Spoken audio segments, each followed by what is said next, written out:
اور ہم لوگ کیا کرتے ہیں، ہم قرآن میں ایسا کرتے ہیں، ایک آیت کہیں سے اٹھائی، دوسری آیت کہیں سے اٹھائی، تیسری آیت کہیں سے اٹھائی، اس کو بنا دیا ایک سورت، نام اگرچہ نہیں دیتے، جس کو ہم آپ کہتے ہیں ختم القرآن۔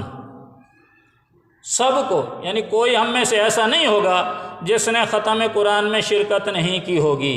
اول تو آتا ہوگا ختم، ائمہ کو، حافظوں کو تو آتا ہی آتا ہے، اور غیر حافظوں کو بھی یاد ہوتا ہے، زبانی یاد ہوتا ہے۔ حالانکہ کبھی اتنی توفیق نہیں ہوئی کہ یہ جو ہم ختم پڑھ رہے ہیں یہ قرآن پاک کا ہم ادب کر رہے ہیں یا بے ادبی کر رہے ہیں۔ اب میں مثال سے بات سمجھاتا ہوں، جلدی سمجھ آ جائے گی۔ سورۃ انا اعطیناک الکوثر سب کو یاد ہے، قل ھو اللہ احد بھی سب کو یاد ہے، یہ چھوٹی صورتیں یاد ہوتی ہیں۔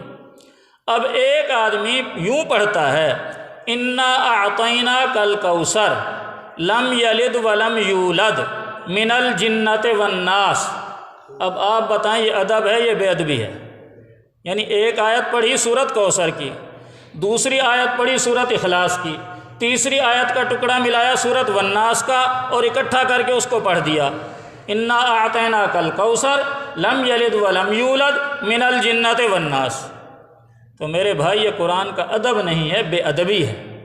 اگر اس طرح آپ نماز میں پڑھیں تو نماز نہیں ہوگی، اس لیے کہ نماز میں تو یا ایک بڑی آیت ایک ہی جگہ سے یا تین چھوٹی آیتیں ایک ہی جگہ سے پڑھیں گے تو نماز ہوگی۔ ایسا نہیں ہوگا کہ ایک آیت کہیں سے اٹھائی، دوسری آیت کہیں سے اٹھائی، تیسری آیت کہیں سے اٹھائی، اس کو اکٹھا کر کے پہلی رکعت میں پڑھ دیا، نماز نہیں ہوگی۔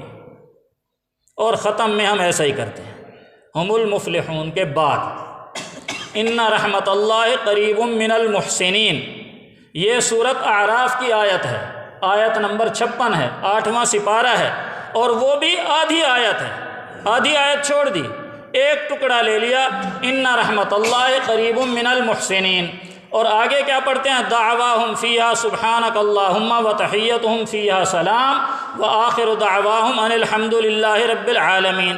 یہ 11واں سپارہ ہے، سورہ یونس کی آیت ہے، آیت نمبر 10 ہے، ایک ٹکڑا سورۃ اعراف کا، دوسری آیت سورۃ یونس کی، اور آگے کیا پڑھتے ہیں وما ارسلناک الا رحمۃ للعالمین، یہ سورۃ انبیاء کی آیت ہے، 17واں سپارہ ہے، آیت نمبر 107 ہے، اور آگے کیا پڑھتے ہیں ما کان محمد ابا احد من رجالکم ولکن رسول اللہ وخاتم النبیین، یہ آیت کسی اور سپارے اور سورت کی ہے، تو ان کو ملا کر ہم نے ایک بنا دیا۔ اب مجھے بتائیں یہ ادب ہے یا بے ادبی ہے؟ مفتی سے فتویٰ لینے کی ضرورت نہیں، آدمی خود سوچ لے۔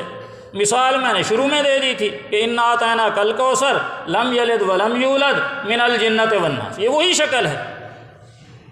تو اس لیے ہمیں احتیاط کرنی چاہیے، اور پڑھنا بھی ہے اگر بالفرض ضروری بھی سمجھتے ہیں۔ ہمارے پاس آتے ہیں بچے کھانا لے کے، جی استاد جی ختم پڑھ دو، میں پڑھ دیتا ہوں، کوئی سورت پوری پڑھ لو، سورت فاتحہ پڑھ لو اور صورتیں ملا لو، پوری صورتیں تو پڑھ لو، چلو یہ بیچ میں ٹکڑے پڑھنے کا کیا مطلب؟ نہیں ہے، لوگوں کو علم نہیں ہے، اب لوگ لے آتے ہیں، مجبوریاں پڑھنا پڑتا ہے۔ میں یہ نہیں کہہ رہا کہ نہ پڑھو، اگرچہ ٹھیک نہیں ہے، لیکن پھر بھی ہم جس ماحول میں، جس معاشرے میں رہ رہے ہیں، وہاں کچھ مسائل مجبوریاں ہوتی ہیں، پڑھنا بھی ہے تو چلو کوئی پوری صورت پڑھ دو، 2 صورتیں پڑھ دو، 3 صورتیں پڑھ دو، کوئی مسئلہ نہیں ہے، اس کے بعد دعا منگوا لو۔ یہ بیچ میں ٹکڑے کرنے کا یہ تو قرآن پاک کا ادب نہیں ہے۔